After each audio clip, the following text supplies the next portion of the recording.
오늘 말씀을 읽겠는데요. 오늘 본문 말씀은 주보에 있습니다. 주보를 이렇게 열으시면 말씀 그렇게 있죠. 마가복음 4장 35절에서 41절까지의 말씀인데요. 교독하는 형식으로 말씀을 읽겠습니다. 제가 첫 줄을 읽고 그 다음 구절 읽으시고요, 여러분들이. 그리고 맨 마지막 구절 41절은 함께 읽도록 하겠습니다. 제가 35절부터 읽기 시작하겠습니다. 바로 그날 저녁이 되매 그분께서 그들에게 이르시되 우리가 저쪽으로 건너가자 하시니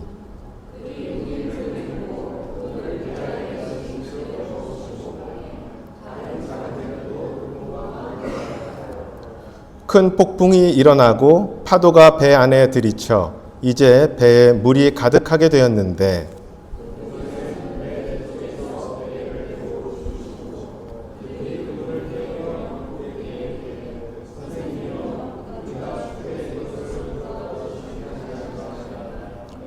그분께서 일어나 바람을 꾸짖으시며 바다에게 이르시되 잠잠히 있고 고요히 있으라 하시니 바람이 그치고 아주 잔잔하게 되매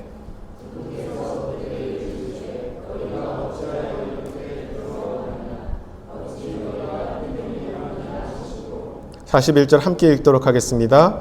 그들이 심히 두려워하며 서로 이르되 이분이 어떤 분이시기에 바람과 바다도 그분께 순종하는가 하더라. 아멘. 오늘은 이 마가복음 4장의 말씀으로 너희 믿음이 어디에 있느냐라는 제목으로 말씀을 전합니다. 말씀을 위해서 기도하겠습니다. 하나님 아버지 감사합니다. 저에게 주의를 허락하시고 저희를 이렇게 모아주심에 감사드립니다. 말씀을 전하는 시간입니다. 주님의 영께서 함께해 주시고 주님의 말씀이 온전히 전해질 수 있도록 인도해 주시고 또 듣는 이들도 마음을 열어주시고 말씀이 잘 받아들여질 수 있도록 또한 역사해 주시옵소서. 우리 주 예수 그리스도의 이름으로 감사히 기도드립니다. 아멘. 말씀을 시작하면서 잠시 그림 한 장 보시겠습니다. 잘 보이나요? 좀 환해서 잘 안 보이기도 하는데요. 이 그림은 1633년에 유명한 네덜란드의 화가 렘브란트라는 사람이 그 화가가 그린 그림입니다. 제목은 갈릴리 호수의 폭풍 속의 그리스도라는 제목의 그림입니다. 그 높이가 한 160cm 정도 되니까 꽤 큰 그림이죠. 그렇죠?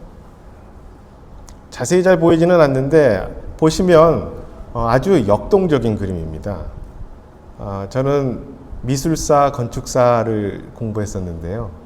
보시면은 이렇게 수평선으로 이렇게 있으면 보통 안정적이고 평안한 이러한 느낌의 그림이고 이렇게 사선, 기울어진 모습이 보이면 굉장히 역동적이고 뭔가 움직이는 그러한 느낌을 가져다 주죠.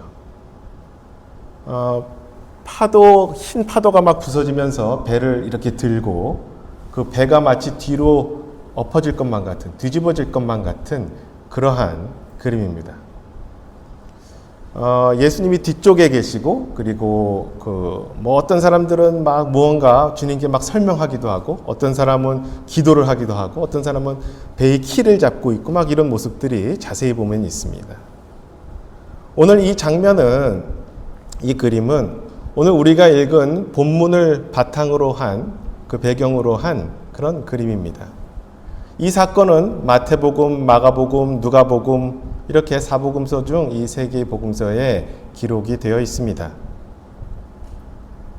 오늘 우리가 살펴볼 것은 기본적으로 인간이 갖고 있는 두려움이라는 것입니다. 그림에서 볼 수 있었던 것처럼 이들이 지금 폭풍 속에서 분명히 두려움과 마주하고 있습니다. 그들의 얼굴 표정을 지금 세세히 볼 수는 없지만 우리가 상상은 좀 할 수 있겠죠. 그들은 어떤 두려움을 갖고 있었을까요?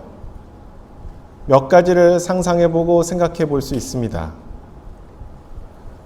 먼저 첫 번째 우리가 생각해 볼 수 있는 두려움은 삶의 보상에 대한 억울함에 대한 이러한 것들에 대한 두려움일 수 있습니다.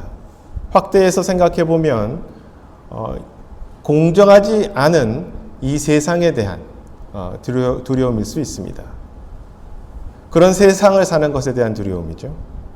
오늘 이 사건이 일어난 시점은 예수 그리스도의 공생애 3년 반 정도 동안 공생애가 있었는데 그 가운데 약 반 정도가 지났을 무렵의 사건입니다. 1년 반 남짓한 시간은 결코 짧은 시간이 아니죠. 그동안 제자들은 자기의 모든 것을 버리고 주님을 따랐던 것입니다. 정말 열심히 일했죠. 35절 보시면 바로 그날 저녁이 되매 그분께서 그들에게 이르시되 우리가 저쪽으로 건너가자 하시니, 이 배에 지금 올라타기 전에도 그날 아주 낮에 열심히 주님과 함께 일을 했습니다. 주님과 함께 사역을 하고 그리고 배에 올라탄 것이죠. 그런데 웬걸 이런 폭풍을 만나게 된 것입니다. 그들은 엄청난 폭풍 속에서 생각을 했을지도 모릅니다. 아니, 하나님의 아들이고 메시아라고 생각했던 주님을 이렇게 열심히 따르면서 1년을 넘게 함께하며 일을 열심히 했는데 아무 보상도 없이 이렇게 고생만 하다가 허무하게 죽고 마는 것인가? 내가 여태 한 일은 무엇인가? 이 허무한 삶은 무엇인가? 보상도 없는. 여러분은 그러한 불공정해 보이는 삶에 대한 두려움 혹은 억울함 등이 마음속에 혹시 있어 본 적은 없습니까? 악인이 더 잘 되는 것 같고, TV를 보면 옆집 사람이 더 잘 되는 것 같고, 나만 빼고 다른 사람들은 다 잘 되는 것 같은 그러한 느낌 말이죠. 두 번째는 자신의 한계에 대한 두려움입니다. 세상을 살면서 우리는 자신의 한계에 부딪힐 때가 꽤나 자주 있고, 나의 능력을 넘어서는 어려움과 시련이 올 때, 내 힘으로 도저히 그것을 감당하지 못할 때, 그것에 대한 두려움이 있습니다. 아직 닥치지도 않은 일에 대해서 미리 걱정을 하는 것은 또한 그런 이유 때문이기도 하지요. 내 능력을 벗어나면 어떻게 하나 하는 그러한 두려움입니다. 37절에 보면 큰 폭풍이 일어나고 파도가 배 안에 들이쳐 이제 배에 물이 가득하게 되었는데 12명의 제자들 중에 적어도 4명은 어부였습니다. 어부. 베드로, 안드레, 야고보, 요한. 어부였습니다. 그들은 이 갈릴리 호수에 대해 누구보다도 잘 알고 있었고 배를 조종도 잘하고 그 날씨에 대해서도 잘 알고 있고 바람과 파도에 대해서는 누구보다 자신 있게 잘 대처할 수 있었던 사람들입니다. 그런데 이번 폭풍과 파도는 뭔가 좀 달랐습니다. 그들이 배를 조종하려고 해도 도저히 감당이 안 됐던 것이죠. 물이 배에 가득 차고 배가 곧 뒤집힐 것만 같은 그러한 상황을 마주하게 됩니다. 그들이 알고 있는 최대한의 지식과 경험을 이용했겠죠. 그러나 그 상황은 그들의 능력의 한계를 넘어섰습니다. 자신의 능력을 넘어간 상황은 우리를 당황시킵니다. 등허리에 진땀이 흐르게 되고 인생의 막다른 길을 마주하게 된 듯한 그러한 느낌을 갖게 되는 것이죠. 두려움을 넘어 공포를 갖게 됩니다. 여러분들의 지금까지의 인생은 어떠셨습니까? 대부분의 우리에게는 이러한 자신의 한계를 넘어서는 것과 같은 그러한 상황을 인생에 한 번쯤은 일반적으로 마주하게 됩니다. 그러한 자신의 한계가 보였을 때, 자신의 능력으로 도저히 이겨낼 수 없는 상황에 왔을 때 우리는 두려움을 느끼게 됩니다. 세 번째는 죽음에 대한 두려움입니다. 38절 뒷부분을 보면은 선생님이여 우리가 죽게 된 것을 돌아보지 아니하시나이까 하매 인간의 궁극적인 두려움은 죽음에 있습니다. 죽음에 대한 공포는 인간이 갖고 있는 가장 강력하고 최후의 그러한 공포입니다. 여러분 돈 좋아하시죠? 돈 싫어하는 사람이 어디 있겠습니까? 누군가 100억을 준다고 하면 얼마나 좋겠습니까? 낼름 받겠죠. 그런데 100억을 주는 대신 너는 일주일 뒤에 죽는다 라고 하면 그 100억 받으시겠습니까? 안 받죠. 아마 아무도 받지 않으실 것입니다. 죽음은 그 가치를 매길 수 없는 어떤 두려움의 대상입니다. 두려움이 있다는 것은 사실 그 죽음 뒤에 대해서 잘 알지 못하기 때문에 그렇습니다. 그 뒤에 어떤 일이 벌어질지. 어두움을 무서워하는 이유는 그 어둠 속에 무엇이 있을지 모르기 때문에 두렵습니다. 사람들이 본능적으로 밝은 것을 좋아하는 이유는 빛에 드러난 것들에 대해서 우리가 예측할 수 있기 때문에 그렇죠. 안심이 돼서 그렇습니다. 만약 어떤 사람이 아무 근거 없이 죽음을 그냥 두려워하지 않는다면 죄송하지만 그것은 정말 무지에서 나오는 것입니다. 우리는 이렇게 오늘 본문에서 제자들이 갈릴리 호수의 그 큰 폭풍 속에서 느낄 법한 세 개의 두려움을 생각해 보게 됩니다. 그리고 이 두려움들은 오늘날 우리가 갖고 있는 두려움들과도 일맥상통합니다. 그런데요, 가만히 생각해 보면 이 세 가지의 두려움들 중에 마지막인 죽음에 대한 두려움이 해결될 때 사실 나머지 그 첫 두 개의 두려움도 근본적으로 이해가 되고 해결이 될 수 있다고 믿습니다. 즉, 세 번째 그 죽음에 대한 두려움이 먼저 분명히 해결되어야 한다는 것이죠. 많은 사람들이 죽어봐야 알지 하고 이야기합니다. 그러나 그것은 성경에 의하면, 하나님의 말씀인 성경에 의하면 잘못된 것입니다. 죽기 전에 알아야 됩니다. 성경에 의하면 죽으면 끝이 아닙니다.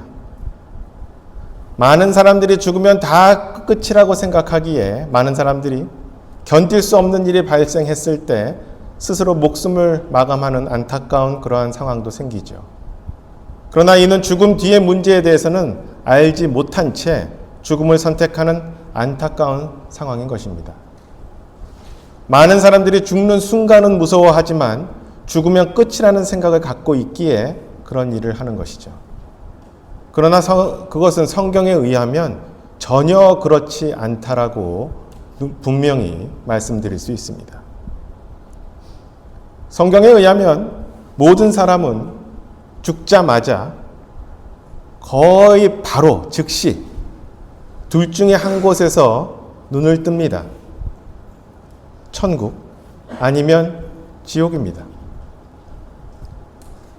그 중간에 소위 연옥과 같은 곳은 성경 어디에도 있지 않습니다. 성경은 우리가 아는 흔히 상상하는 것처럼 죽은 뒤에 신적인 어떤 존재가 우리의 생애 동안 한 일에 따라서 좋은 일을 많이 했는지 악한 일을 많이 했는지 저울질을 해서 천국에 가거나 지옥에 보낸다고 말씀하지 않습니다. 죽은 직후 우리 몸과 같은 모습의 우리의 혼이 눈을 뜨게 되는데 천국 아니면 지옥에서 눈을 뜨게 되는 것이죠. 자의식을 갖고 말입니다. 성경에 의하면 천국과 지옥은 분명히 장소입니다. 그곳은 물리적인 장소입니다. 천국이라는 곳이 어떤 뿌옇고 허옇고 흐리게 보일 듯 말듯 빛이 밝고 뿌연 명확하지 않은 그런 상상의 장소, 정의가 잘 안 되는 어떤 영적인 뭔가의 장소, 이런 곳이 아닙니다. 지옥 또한 사람을 그냥 겁주려고 만들어진 상상 속의 장소가 아닙니다. 까짓 거 그냥 지옥에 가지 뭐. 하는 말을, 제 친구가 하는 말을 제가 들은 적이 있습니다. 정말 두려운 말입니다. 성경에 50번이 넘게 정확하게 지옥이란 단어와 함께 그곳을 설명하는데 그곳이 어떤 곳인가 성경적으로 안다면 절대로 그런 말을 장난으로라도 하지 않을 것입니다. 이 두 장소는 너무도 명확하게 장소임을, 물리적인 장소임을 성경은 말씀하고 있습니다. 천국에 가는가, 지옥에 가는가의 심판은 우리가 이 세상을 떠나기 전에 이미 정해집니다. 그것은 놀랍게도 우리의 선행, 우리의 행위에 달려있지 않습니다. 천국과 지옥에 가게 되는 그 결정을 짓게 되는 그 이유 하나는 단 하나의 존재로 결정이 됩니다. 바로 예수 그리스도입니다. 요한복음 3장 18절에 보면 그를 믿는 자는 정죄를 받지 아니하나 믿지 아니하는 자는 하나님의 독생자의 이름을 믿지 아니하였으므로 이미 정죄를 받았느니라. 이렇게 말씀하고 있습니다. 과거형입니다. 이미 정죄를 받았다. 이 하나님의 독생자 예수 그리스도를 믿는다라는 말씀은 다른 수많은 구절과 연결해 볼 때 예수 그리스도를 나를 구원하신 구세주로 받아들이는 것인데요. 예수 그리스도 이외에 그 어떤 다른 길도 다른 이름도 없고 오직 예수님을 구원자로 인정하고 믿고 받아들일 때 그 구원이 일어난다 라고 성경은 이야기하고 있습니다. 하나님이 계신 어떤 천국, 그 장소, 천국이라고 할 때 하나님은 죄가 없으신 분이시고요.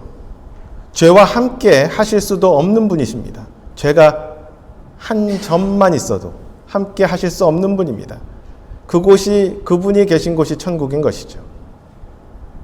그러나 내 행위, 나의 선함의 최대치, 아무리 내가 열심히 노력을 한다고 해도 하나님의 그 완전하신 기준, 죄 없음의 그 기준에 달하지 못합니다.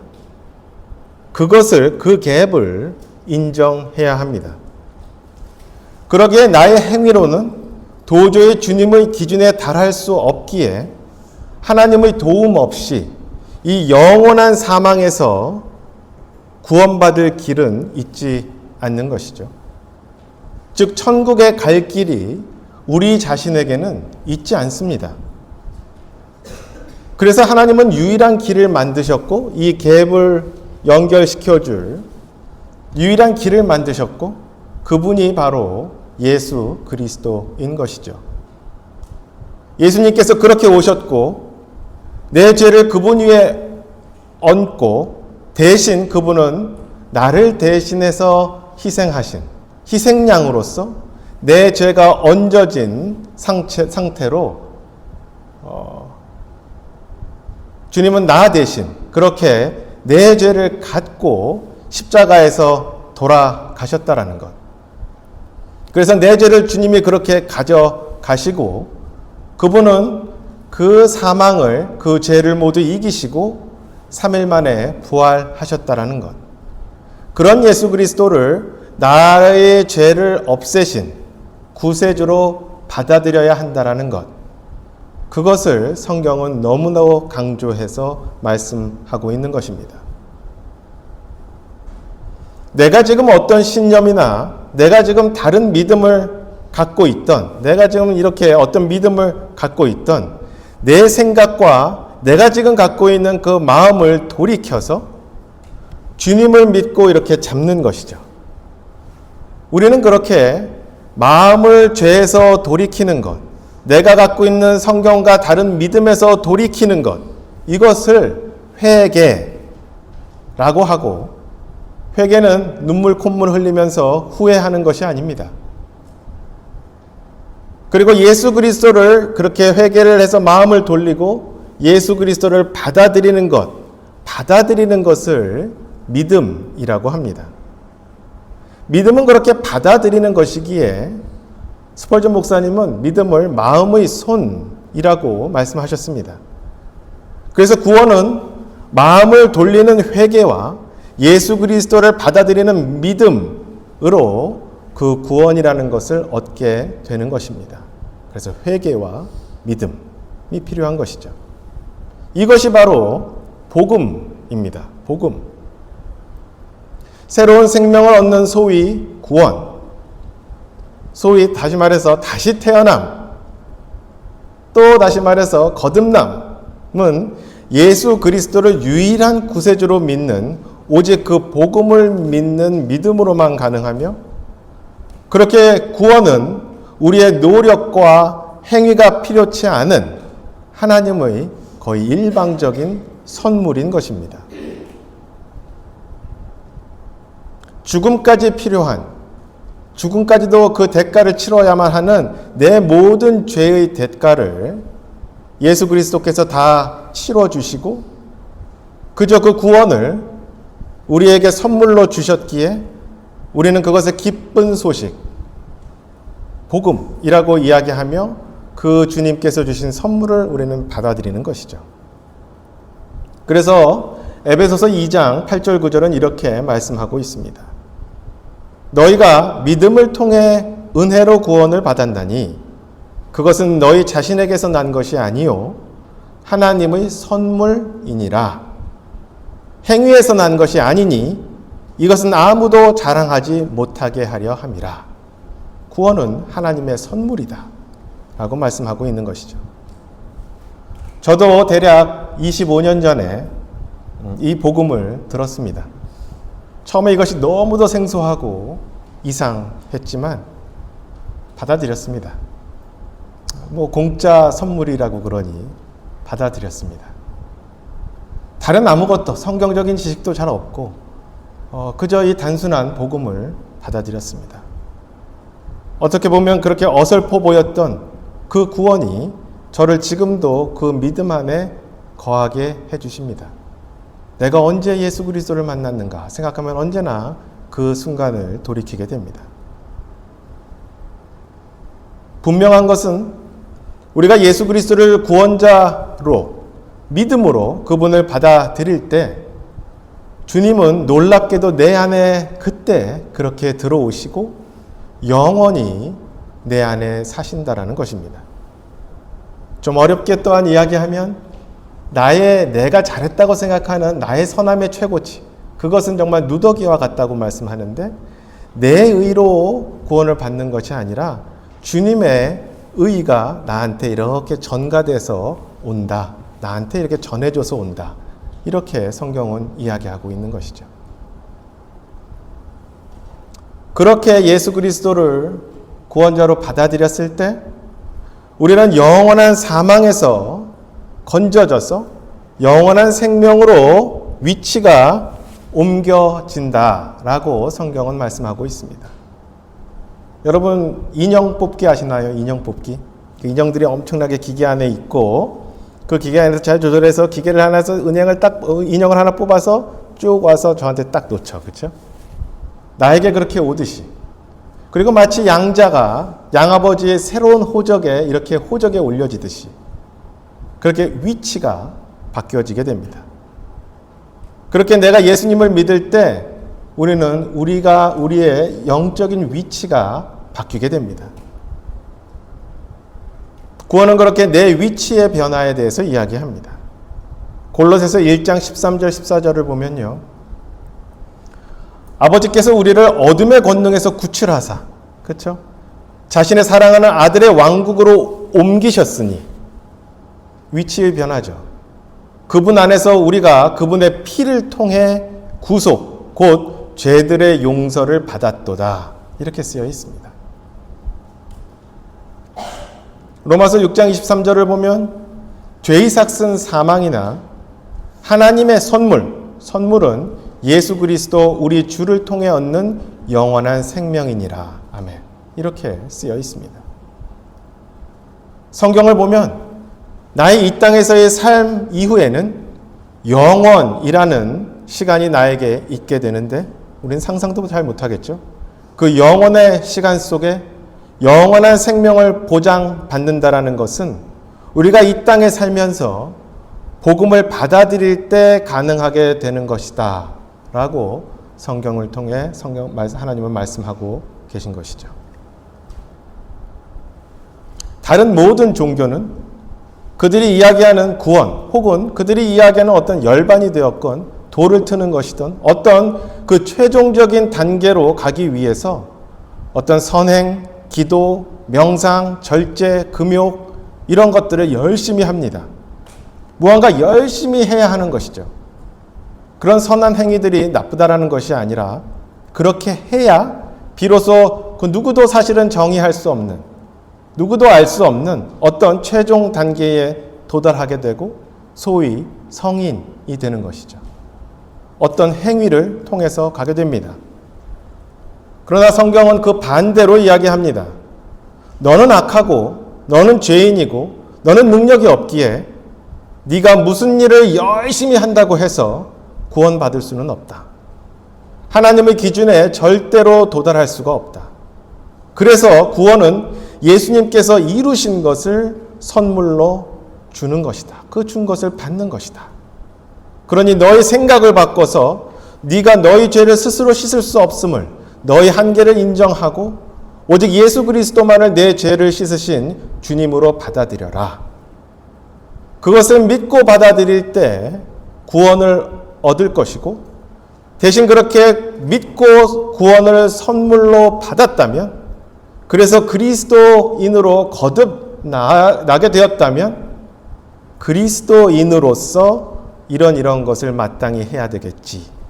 하나님의 자녀로서 합당한 삶을 살기 위해서 말이다 하고 말씀하고 있는 것이죠. 좋은 행위가 있었기에 그리스도인이 되는 것이 아니라 은혜로 구원을 받아 그리스도인이 되었기에 그 은혜에 감사하며 그리스도인의 행위가 열매로 나와야 할 것이다 라고 이야기하는 것입니다. 오직 기독교만 이러한 진리를 갖고 있습니다. 세상의 모든 다른 종교는 공통적인 특성을 갖고 있는 것이죠. 윤리와 도덕을 구원의 길로 제시하는 것입니다. 죽음은, 즉 영원한 사망은 그렇게 예수 그리스도를 믿는 믿음으로 해결이 됩니다. 죽음의 두려움은 예수님이 주시는 영원한 생명으로 그렇게 해결이 됩니다.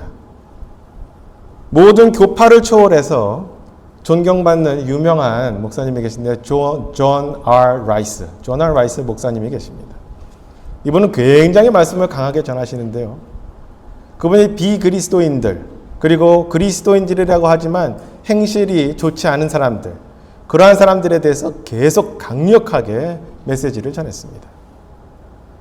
그때 수많은 공격과 위협을 당했습니다. 그러던 어느 날 한 사람이 권총을 꺼내서 그분의 머리에 겨눕니다. 그런 말 더 이상 하지 말아라. 죽여버리겠다. 그때 존 R. 라이스 목사님은 대답합니다. 미안하지만 당신은 나를 천국으로 위협할 수 없습니다. 나는 두렵지 않습니다. 당신이 할 수 있는 것은 그저 내 몸을 죽이는 것뿐이지만 내 혼까지 죽일 수 없습니다. 나는 이미 천국에 안전하게 있습니다. 라고 대답합니다. 이렇게 나의 죽음의 문제가 주님에 의해서 해결되어서 영원한 생명, 그래서 내 눈이 지금 내 그 길다면 80평생의 이 좁은 이 세상, 이 땅에 있지 않고 영원의 시점에서 영원한 생명으로 내 눈이 옮겨졌을 때 앞서 얘기한 다른 두 개의 두려움도 이 각도에서 새로운 각도로 나에게 다가오게 됩니다. 두 번째, 내 능력의 한계에 대한 두려움을 말씀드렸었죠.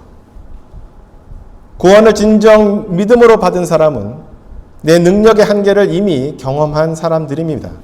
왜냐하면 내가 아무리 내 능력으로 열심히 한다 해도 하나님의 의의 기준에 도달할 수 없고, 다른 말로 내 행위로 스스로 구원받을 수 없는 그 한계를 이미 받아들인 사람이고 예수님을 유일한 구원자로 받아들인 사람입니다. 그렇죠? 그리스도인들은. 그 원리는 내 삶에 그대로 또한 적용이 됩니다. 우리는 나의 한계를 언제나 분명히 인지하며 받아들이며 겸손하게 되는 것이죠. 내가 내 능력의 한계를 내 삶에서도 인정하고 오직 예수님만을 믿음으로 받아들였을 때 내가 영원한 생명을 그렇게 얻었듯이 내가 나의 한계에 부딪혔을 때 그 한계를 인정하고 나를 낮추고 주님을 신뢰하게 될 때 주님이 또한 나에게 가장 선한 것을 주실 것이라는 그러한 믿음과 신뢰를 갖는 것이죠. 구원받은 후에 주님의 영원한 생명을 믿으며 죽음 앞에 담대할 수 있듯이 주님의 능력을 믿으며 세상을 향해 또한 담대할 수 있게 되는 것입니다. 그리스도인들도 똑같이 시험받고 어쩌면 더 크게 시험받고 삶 중에 고통을 받고 어려움과 시련이 그렇게 있습니다. 그러나 그리스도인들이 다른 사람들과 다른 것은 우리의 시야가 이제 영혼에 놓여 있고 우리의 믿음이 확실한 구원 위에 놓여 있기에 그 믿음으로 삶의 어려움과 내 능력의 한계에도 담대할 수 있는 것이고 그것 덕택에 무엇보다도 주님 안에서 평안할 수 있는 것입니다. 성경은 하나님께서는 말씀하시기를 그것을 다 들어줄게. 우리가 기도하면 다 해결해 줄게. 돈도 주고 권력도 주고 성공도 시켜주고 어려움은 다 해결해 줄게. 기도해라. 이렇게 기복적인 말씀은 하지 않으시고 빌립보서 4장 6절을 보면 아무것도 염려하지 말고 오직 모든 일에 기도와 간구로 너희가 요청할 것들을 감사와 더불어 하나님께 알리라. 그러면 모든 이해를 뛰어넘는 하나님의 화평이 그리스도 예수님을 통해 너희 마음과 생각을 지키시리라. 이렇게 말씀하십니다. 구원받은 자들에게 주님만이 주실 수 있는 마음의 화평이 바로 주님께서 주시는 1차적인 기도 응답임을 우리는 이해하게 됩니다. 이건 역시 주님을 전능하신 구원자로 신뢰하는 믿음으로 주님을 받아들였을 때 일어날 수 있는 일이 되는 것이죠. 세 번째, 보상에 대한 혹은 세상의 불공정에 대한 두려움을 말씀드렸었습니다. 요즘 교회를 보면요, 많은 사람들이 예수 그리스도 그분 자체보다 그 부산물에 관심이 더 많습니다. 만약 이 땅에서의 소위 물질, 사회적 지위, 권력 등과 같은 것이 내 믿음의 목적이라면 사실 우리는 분명히 알아야 됩니다. 주님은 그것을 물론 주실 수도 있지만 부자가 된다는 것이 나쁘고 좋은 영역이 아닙니다. 그렇다 하더라도 사실 그러한 것들은 하나님께서 관심 있는 분야가 전혀 아닙니다. 만약 그러한 보상이 그리스도인이 이 땅에서 받아야 될 것이라면 예수님의 제자들은 다 잘 살았어야 되겠죠. 사도들은요. 사실 사도 요한 말고는 제 나이에 돌아가신 분들도 없습니다. 세상적으로 어렵고 고통 속에 살면서 모두 사실 처참하게 순교당했습니다. 기독교는 본질적으로 기복적인 믿음이 아닙니다. 그렇다고 그리스도인들에게 보상이 없는 것이 또한 결코 아닙니다. 다른 설교를 들어보시면 알겠지만 그리스도의 심판석이라는 것이 있는데 그것은 구원받은 그리스도인들이 받게 되는 어떻게 보면 보상의 수여식 같은 곳입니다. 이것은 완전히 다른 주제니까 그냥 넘어가겠습니다. 그 그리스도의 심판석의 보상이 아니더라도 우리가 이 땅이 공정하지 않은 것 같고 악인이 더 잘 되는 것 같고 그런 불공정에 대한 억울함에 대한 두려움에 대해서 공의로우신 예수님은 최종적인 심판을 통해 공의가 완전히 구현될 것임을 또한 말씀을 통해 주님은 선포하고 계십니다. 우리가 받은 사실 가장 큰 보상은 구원받음과 우리에게 약속된 천국이라는 소망입니다. 사실. 그러기에 주님의 경고는 분명합니다. 우리에게. 우리의 눈이 세상에 고정되어서 전전긍긍하며 사는 사람들에게 주님은 말씀하십니다. 누가복음 12장에 어떤 사람이 너무나 돈이 많고 이제 많이 벌어들였어요. 그래갖고 막 헛간도 늘리고 그래갖고 다 쌓아놓고 이제는 좀 편하게 지내자 이렇게 얘기하고 있는 사람에게 이렇게 말씀하십니다. 하나님께서 그에게 이르시되 너 어리석은 자야, 이 밤에 내가 네 혼을 너에게서 요구하리니 그러면 네가 그렇게 예비한 것들이 누구의 것이 되겠느냐, 그렇게 말씀하십니다. 무엇이 진정 이 땅에서 중요한 것인지, 무엇이 진정한 하나님의 보상인지 주님은 강하게 말씀하고 계신 것입니다. 가장 중요한 것은 너의 삶에서 네 혼의 구원이다, 이렇게 말씀하고 있는 것입니다. 그것이 사실 가장 큰 보상인 것이죠. 또한 계시록 맨 마지막 성경책의 마지막 부분을 보면 누구든지 생명책에 기록된 것으로 드러나지 않은 자는 불호수에 던져졌더라, 영원토록. 어떤 사람의 삶이 아무리 호화롭고 성공적이었어도 주님은 구원받지 않은 사람들의 최후를 이렇게 분명하게 말씀하고 있습니다. 이것은 구원받지 않아서 주님의 그 생명책에 이름이 적히지 않은 자들이 진정으로 두려워해야 할 것입니다. 구원받은 그리스도인들이 두려워할 것이 아니죠. 죽음에 대한 것을. 두려움은 주님을 믿지 않는 자들이 가져야 할 것입니다. 오늘 본문 말씀에서 너희가 어찌하여 그렇게 두려워하느냐, 어찌하여 너희가 믿음이 없느냐, 누가복음에서는 너희 믿음이 어디에 있느냐 이렇게 쓰여 있습니다. 이 말씀에서 우리는 두려움의 상대말이 담대함, 대담함이 아님을 알 수 있습니다. 두려움의 상대말은 믿음 없음입니다. 여러분은 어떠십니까? 구원 받으셨습니까? 진정 천국에 가는 확신, 구원의 확신이 있으십니까? 나의 소망을 향한 눈이 이 땅에, 이 땅 아래 이렇게 여기에 있지 않고 목을 길게 뻗어 하늘에 그 소망이 있으십니까? 누구보다 공의로운 예수 그리스도를 신뢰하십니까?